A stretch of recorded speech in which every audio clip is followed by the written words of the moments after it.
Welcome to All Things Moore County, Moore County's weekly radio show highlighting the many facets of the Sandhills. That includes real estate, lifestyle, community and neighborhoods. And now, from 4 Properties, here's your host, Bill Sahadi. Good morning. Welcome to the talk show, All Things Moore County. 2023 is now officially in full swing. Yes, it is. And we've put the holidays behind us, and we're moving forward to start talking about some events in Moore County. We had Terry Brown on last week with her second book. She was great. Yes, she was. Love her passion, and I love when people reinvent themselves, in their midlife or in a later chapter in their own personal book. And she really had that free spirit vibe going on, didn't she? Oh, yeah. I mean, it's when you're around people who love what they do, it's a natural thing, and you can always tell the difference. Some of the people in town that we've had on the show in the past, from the Encore Center, the Langfords, they are also equally passionate people, and we've had many shows with them going forward, and hopefully in the next couple of weeks we're going to have them come on and talk about an upcoming production February 10th through the 19th called The Fox on the Fairway. I don't know how they're around the clock 24/7, and no breaks for them. They're tireless. Yep. The Encore Center has a production coming up next week, January 20th through the 22nd, called Dear Edwina Jr.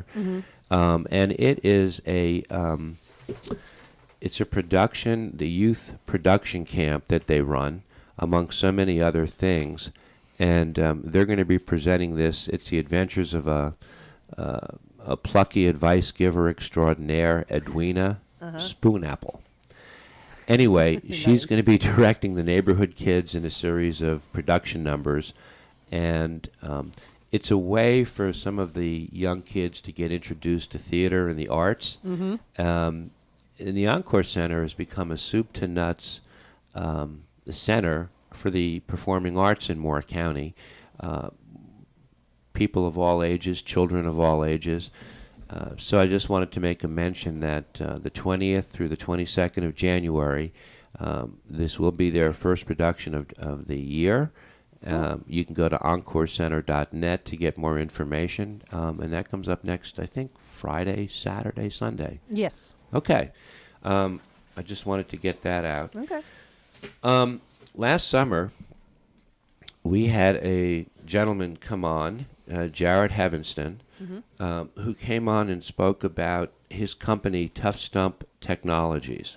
I had the privilege to work with Jared and helping them find 75 acres of property where they were going to move their training facility.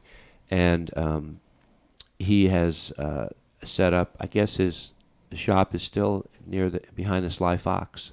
Yes, sir. That hasn't changed? No, sir. Okay. Tough Stump Technologies, I actually have used them in the real estate aspect of what I do for drone photography, but they do so much more. We're going to be joined today by Jimbo Michael, who is a cell leader in specialized training, and Zeb Jaillet, who is also a cell leader in unmanned systems. Jimbo, I just heard you before we got on the show speaking to, I guess, one of the people here at the station, explaining what Tough Stump Technologies is, because to the layman, it's Greek. A lot of it is Greek. Can you give me just a Cliff Notes version? Because, yes, drone photography people understand. But some of the other programs that you have benefit not just to the military, but for public safety, police, commercial use. Yes, sir. Yeah, I'm specialized training cell leader for Tough Stump, and basically, what I concentrate on is ATAC, which is the Android Tactical Assault Kit. What that does is it's an SA, basically situational awareness tool, where you actually can see where everybody is out on the battlefield. My old prior being in the military, but now you take that technology and now you apply it to, say, wildland firefighters, or to the police department or fire department or ambulance, or even hunting clubs. Where they have a lot of land. A lot of people go Right. out hunting, Right. and they can track these people and they know where they are. So that's what I concentrate on in specialized training is teaching of ATAC, and also tactical networking or IP radios, which will enable you to transfer that basically material in an area where you don't have like cellular towers or satellite or anything like that. When Jared came on the show this past summer, we called the show Own the Terrain. And from what I got from him, it was from your past military applications and experience, but now Tough Stump Technologies is bringing some of that to the mainstream. It's not just military related, is it, Zeb? Good morning. Morning. No, the ATAC program was it came about with the as cell phones were developing in the early or the late 90s and the 2000s. The military was kind of stuck in their ways, and then applications, like the Google Maps and iMaps were coming around, and people were using this a lot. And the military needed to find a platform to utilize these cell phones and these moving maps. So they put a bid out, and all these research companies, college-funded government programs, developed a moving map program, which is ATAC. And Jimbo and I had the privilege of helping out with the initial creation of the program. So we understood the program and the application and the malleability of it, where you can fly drones through the program. You can talk to your teammate that he could be in Florida while you're in California. Right. You could share information, communication with them with internet, without internet, being close together, being far apart. And then there's even tracking tags in there where if you need to follow equipment, people, whatever, you can track inside the program, and it's closed, so just you and your team can know about it. Or if you want to share your information and what you're doing, the situational awareness, the drone footage, the whereabouts of your tags, your people, you can use that with that ATAC program. And It's obvious. I mean, just for the purposes of law enforcement, the Android Team Awareness Kit, which is the what ATAC is, there's definitely application. Are you working with law enforcement in the area now? Do you train them how to use your system? Yeah, we've exposed a lot of local law enforcement to it. It's just the trickle-down effect from something from, Right. like the internet was created by the military, whatever it was in the 60s or whatnot. And it just I thought Al Gore invented Yeah. the internet. But it takes years to filter through the just to filter down to where everybody can use it. The beauty of ATAC, to start with, it's free. Yeah. Was it 2 years ago? I think 2 years ago, the organization that holds the chalice for it released it to the public. So it's a free program, but then you can add all these certain features to it. Yeah, so along with that, so you have a military TAC version, right? You also have a civilian version. Right. The big difference in that is in the civilian version, obviously you can't basically call in fires on somebody or something like that. But in the civilian version of ATAC, it has all the same functions as the MilTAC. So you can, like Zeb's already talked about, but basically you can see everybody. You can broadcast that over, like for instance, if you're working and using TAC servers, for instance, there's been times where we've been overseas, and that's how we track each other. and keeping contact and situational awareness with each other. As you guys are talking, I'm going back a couple of weeks, and I'm thinking of the substation attacks that happened. Oh gosh, I didn't count. I stopped counting the weeks. Did you guys look at that? You probably looked at that with a different lens than most lay people. Yes. Yeah. Any thoughts on that? Well, just like what we're talking about, I mean, think about this. All those different units are different. So you got sheriffs, right? You got state, you got local city, you got different types of different police departments. Then DHS comes in, FBI. Right. Just think about this. All those people don't talk to each other normally. Right. But now if you got ATAC, and you can now, all those agencies, when they come together, they can basically see everybody and talk to each other and give out. Your C2 nodes now can direct people easier for faster response, or, I mean, you name it, you can see where that would come into benefit. Yeah, with ATAC, you can build, in the program, you can build contingencies. So, the worst case scenario stuff. Like, as a law enforcement, you could have a map of the school. You could even have a 3D map internally and externally of the school in a file in the ATAC program. So, whatever you want to call it, say an active shooter or any kind of emergency, you can have the plans already in place, like your helicopter landing zone, your crowd control point, your entry and exit points, your entry and exit points to the building. You can have all those pre-mapped out, stored on that device for years, and then if there was ever an incident, you can push a button, give people credentials, and now you can bring in endless amounts of agencies together, talking on the same platform and understanding where everybody's at, understanding what to do. The communication, it just streamlines the response, which for emergencies, time is, either your friend or your enemy. Depends on how well you own it. Yeah, and just to follow on with what Zeb said, now what happened to us, right, in Moore County, same contingency plan, but now you have all your utility facilities marked. Right. Right? Right. And then you go beyond that, now you also have all your medical facilities marked. Right. And the different levels of care at each one. And the schools. That is correct. And so now everybody can pop those up onto their ATAC. Right. And now they have all the routes or whatever they need. But it doesn't always have to be there. So that's the beauty of it.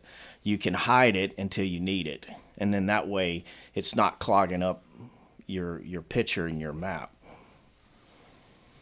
Yeah, we live in a time where people are becoming acutely aware of more of security, privacy, protection, and all you have to do is go online and read. I mean, there were copycat attacks, I think, in the Seattle area on some substations a few weeks later. I mean, the bad news travels so fast. Good news travels fast, but bad news faster. But there are applications that people may be re-looking at security issues, and that seems to be part of what you guys serve up. Tell me a little bit about yourselves. I mean, Zeb, you joined Tough Stump in 2019, or I did. Well, I left New Hampshire in 1995 to join the Air Force. Yeah. The Air Force put me here in '96. Yeah. I lived here off and on for 27 years now. I did a 4-year tour in Europe. I came back here, lived here for about 15 years. Retired 2019 on a Friday. Monday, I went to work with Fish at Tough Stump. How did you know Jared? How did you guys hook up? He and I served in the same organization, and I met him at a dive school in Key West, Florida. Okay. And that guy had some wheels on him. He was one of the fastest humans that was my age or older that I've ever met. Is that right? And you wouldn't know that by looking at the guy. That's right. I wouldn't know that. He could run. For those that are runners, he could run So 1 mile. so humble, by the way. So Oh, soft, yeah. so soft spoken. Yeah. Yeah, you would never. Right. He's got the heart of a lion. Yeah. And he had the feet of a gazelle, but No kidding. that was 20 years ago. His wheels have fallen off a little bit, but he's the mind's still sharp at least. Yeah. So you decided to make Moore County home. Now you have two children, middle school ages. Yep. Okay. And how are things going at the new facility? You're still going through the process of approvals and such. Right. Yeah. We're getting there. Have you been over there quite much? We visit. Yeah. Yeah. Trying to get our new program up and running, but.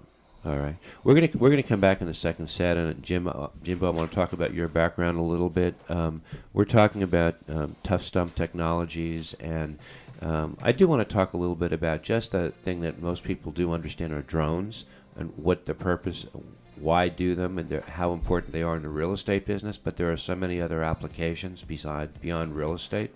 This is All Things Moore County. We'll be right back.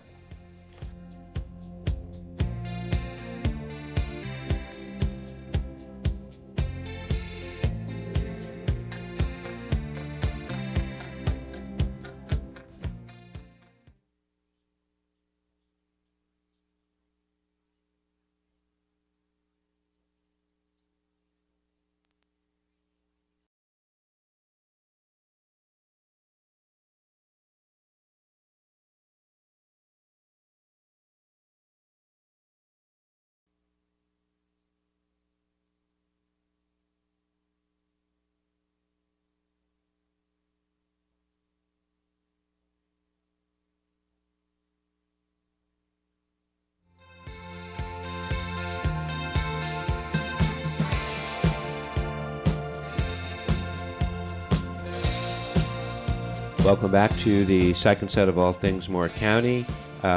We're speaking with Jimbo Michael and Zeb Jaillet from Tough Stump Technologies. We spoke a little bit at the end of the first set with Zeb. You have decided to make Moore County your home. You've got two middle school children. Yep. Moved here in 2012, and Yeah. nope, don't plan on moving. You're staying. We're staying. Yeah. Jimbo, nobody would mistake you for a Northeasterner. So you're not. Tell us a little bit about how you got here, your background. Did anything happen with Georgia? Yeah, yesterday? we won last night. Oh, okay. Georgia, Number 2. Georgia won. It was Yes. I heard it was a close game. It was very close. What's today? National champions. I mean, you could have easily gone to bed in the second quarter and just said, "There's nothing to watch." Yeah, but that would have not been any fun. Huh? That wouldn't have been any fun. So why did you go to Georgia? Are you from Georgia? No, sir. Yeah, so I was born in Georgia, raised in Alabama. My dad was a coach. Oh. So we moved back to his hometown in Huntsville, Alabama when I was about 7 or 8. Okay. I left there in 91 in the military. I did 6 years in the Navy. Okay. I got out for the 2 years that I was out, getting back into the Air Force. I did rescue EMS. Cut jaws of life. I cut people out of cars, car entrapments. And then I came back into the Air Force in 99. And then I ended up here at Bragg since 2000, and that's where I was stationed until I retired in 18. I've got 6 kids. Yeah, can we talk about that for a minute? It's going to take a while. But What are the ages? I don't know a lot of people who have 6 children anymore. Well, yeah. So my beautiful wife, Laura, and me have been together for 19 years. And so my oldest daughter is Emma. She's 24. She'll be getting married next year. Oh, wow. And she has a bachelor's degree in the arts, which she's using it very well at Bath and Body as a supervisor. But anyway, at least she's making money and she's working. Yeah. Yep. And then I've got Langdon. He's a senior at Pinecrest High School. Yeah.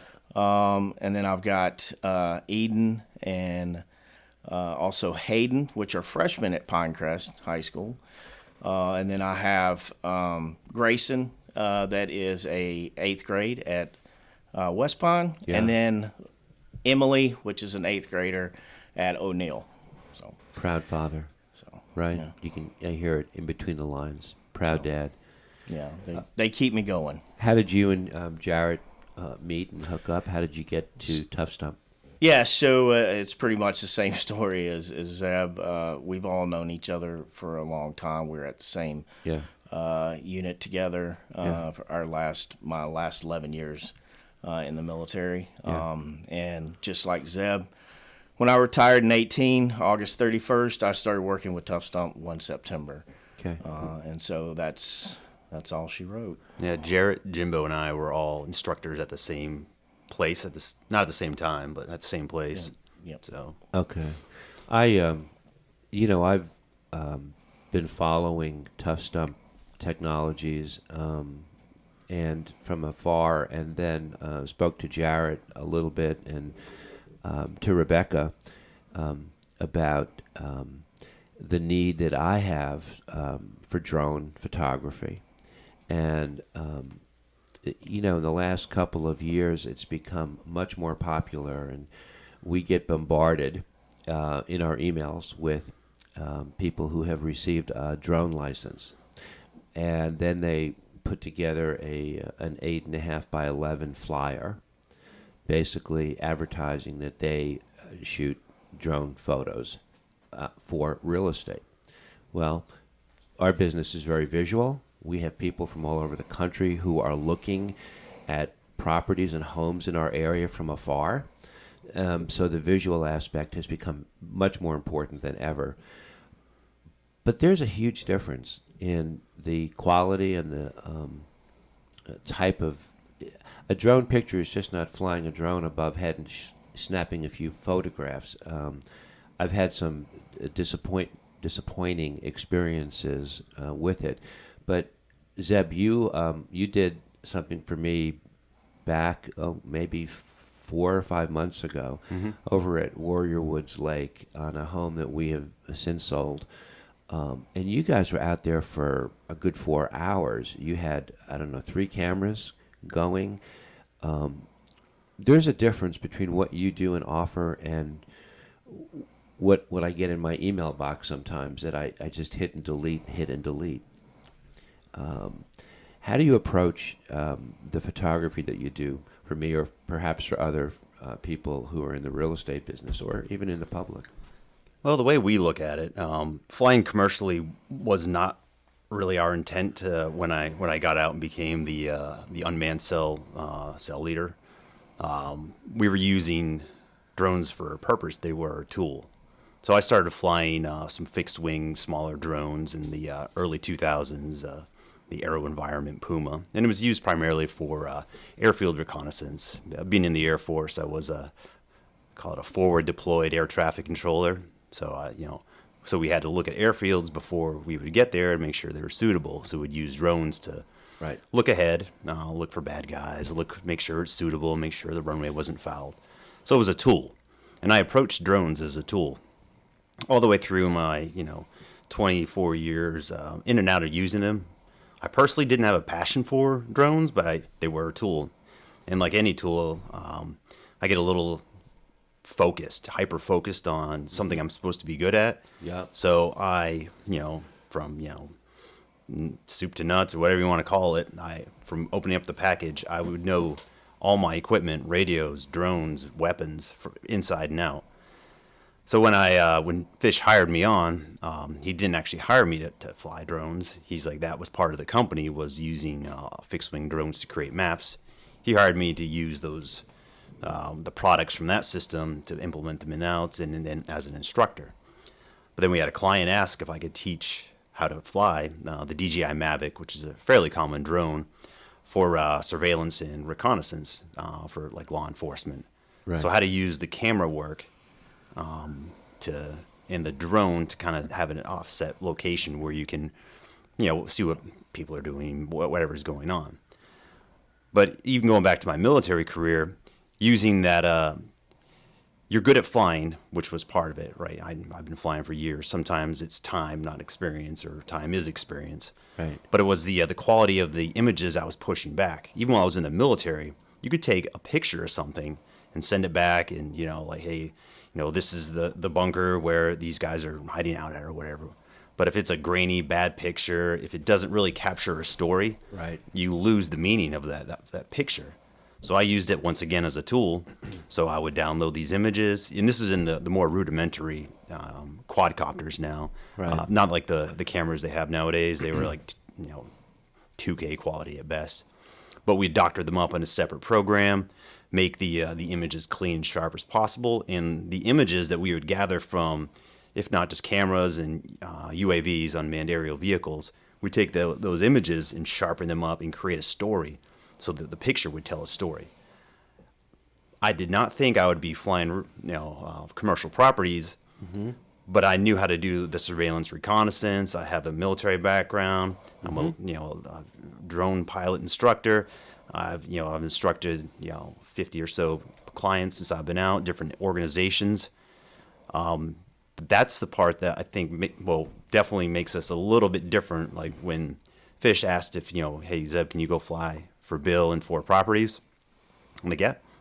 So I approach that job. Yep. Like I approach anything else I do with the UAVs, the pre-flights, the mastering it.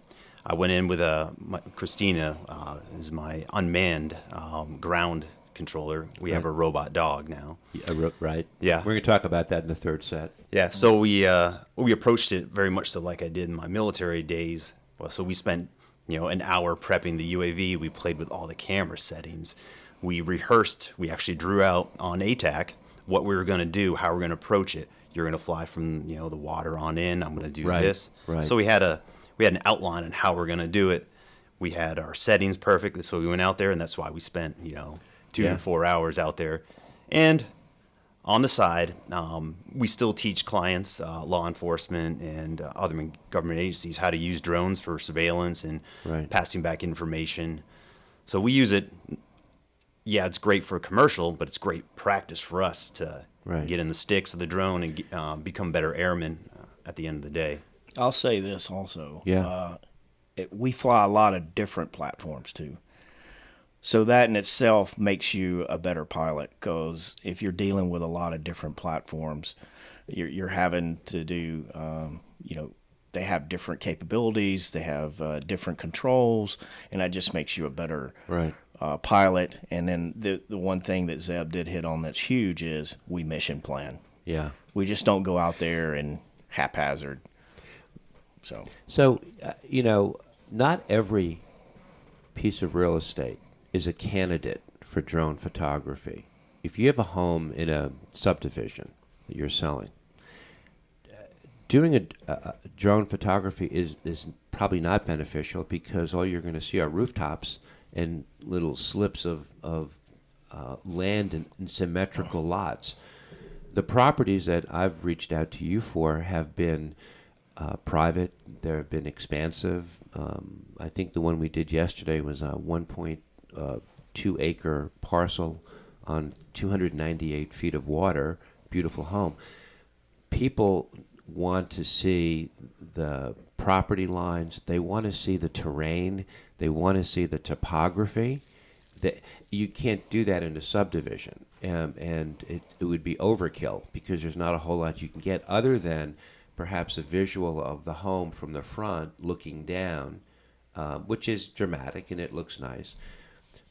But you could see why the drone photography for the 2 properties that we've worked on together were essential. Yeah, you're creating a story. You're creating, you are creating the visualization for that first look. Right. Once again, you are creating that larger story. And we've also done, instructionally, we've given back the Moore County Equine Rescue team. Yeah. Pro bono, they asked if I could help them out selecting drones and how to use them to find large farm animals, horses, even people during disasters. So I gave them in order to commercially fly a drone, you need an FAA Part 107 certificate in order to pay. You don't necessarily need that to fly drones right now under the current rules, but it exposes you to the airmanship when it comes to flying in a 3D world. So I had 5 of the members of the local rescue team. I put them through a course, got them their certificate, And then I refresh my fleet every 3 years. So I packaged up one of my older systems, checked it out, and gave them a training course on how to use the thermal camera to find large equine that are, floods, hurricanes, whatever you want. Like whenever there's an incident, they now use their DJI Mavic Enterprise, which has a beacon on it, has a speaker system on it, has a light on it, and has a thermal camera on it. So in unheated conditions, they're using these now to rescue people, animals. Great application. Yeah. Great application. And that just shows the diversity of what you can do with a drone. Yeah. Some people, like if you get the inexpensive drones that kids will get for Christmas, they're fun. You can look at them and fly with them. All the way to the other end of it, there's professional racers that earn their living by putting goggles on their face, pretending they're the pilot in the drone, and racing in the world championships in Tampa. And then you got everything in between. You got the surveillance part of it. You can even use drones as like with Jimbo's cell. They set up like IP-based radios to relay information. You can put a relay node on a UAS, a smaller one. Yeah. But you can now extend networks. Yeah, and to go along with that, we've done that with Civil Air Patrol. So we combined ATAC, ATOS, which is a GPS tracking device, into ATAC with IP-based radios with drones. And so we helped them out in one of their SARXs where they were getting evaluated a couple of months ago by the state of North Carolina. The ATOS is a line-of-sight tracking system. Yeah, so it's a GPS tag. Right. It's about as big as your thumb, Right. and it takes a CR123 battery. Yeah. It runs about 48 to 50 hours nonstop with a 2-second refresh. Every 2 seconds, you're getting an update of your GPS location. Right. It has multiple uses in the military, from free fall all the way down to packages being airdropped, to convoys, tracking vehicles, also tracking people and personnel. Okay. The other great thing about our tag is you can put attributes in there. And so you can put the frequencies in there, you can put who's in that vehicle, and it all rides in ATAC. So there's a lot more that goes in with our tags than just that. I want to come back in the third set. I want to ask you a couple more questions about drone photography, especially as it applies to rural property, farms, what the value would be with the tracking that you do. We're talking with Tough Stump Technologies. This is All Things Moore County. We'll be right back.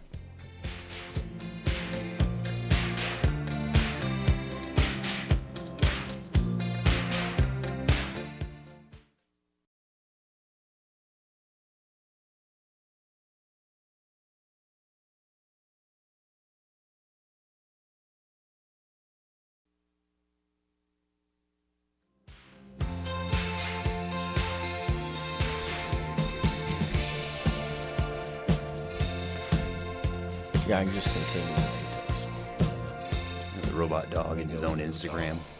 Welcome back to All Things Moore County. We're going to wind up the show. We went over a little bit there, Dorothy, but Tough Stump Technologies has made their home in Moore County, and people will be hearing more and more about them. In the real estate business, I now think of them when I have properties that require more than just photographs. Farmland, for instance, farms, large parcels. Good drone photography would go well beyond just what a survey would show someone. And why do I say that? Well, once again, the drones are a tool. Yeah. So Tough Stump Technologies was founded on a fixed-wing agricultural mapping drone, the EB. Well, right now it's the EB TAC. So this fixed-wing drone paired with a photogrammetry system, which stitches JPEGs together, will create a map for you. Right. We used it primarily to create maps for areas that haven't been looked at in a while, disaster areas, foreign countries. And that was how the program Artemis came about, using the EB platform paired with photogrammetry. But to go back to what you said about the farmlands and what we can do about surveys, Yeah.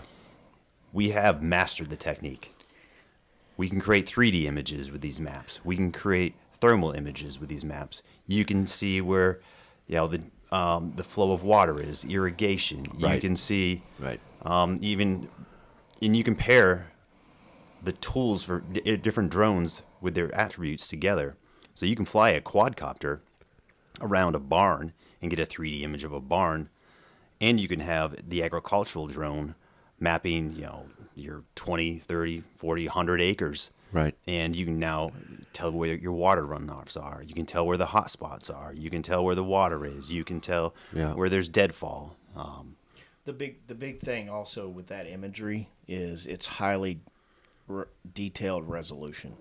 So it produces 3 centimeter or 1 inch imagery. So if you don't know anything about imagery, that means basically anything that is further than an inch from another object, it will break it out. That's how detailed it is. Wow. So you can literally measure like from your hubcap to your side mirror to the top of your car. Yeah. So highly detailed resolution maps. Yeah.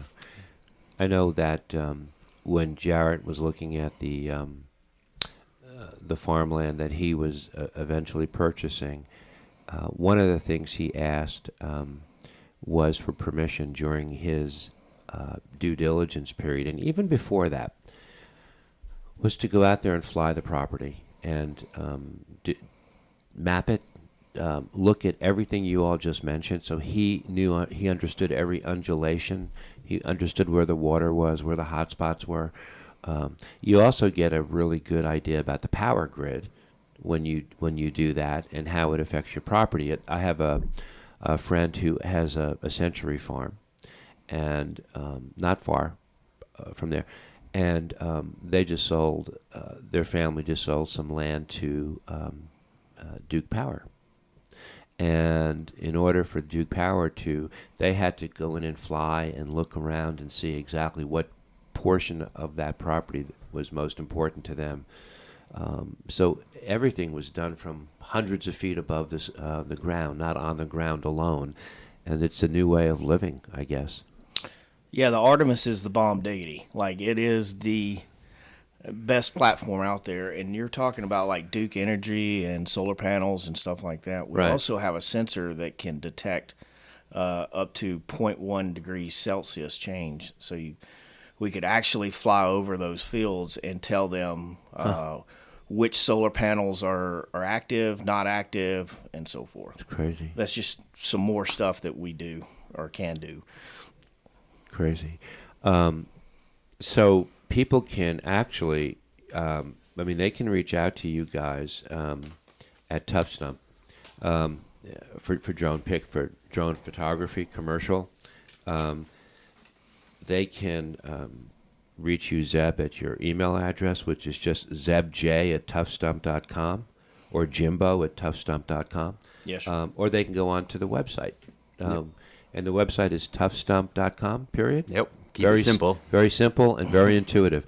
You'd be surprised how many people have websites that have 8 or 9 different types of characters that have nothing to do with the name. So there's a disconnect. Mm-hmm. But that's as intuitive as you can get.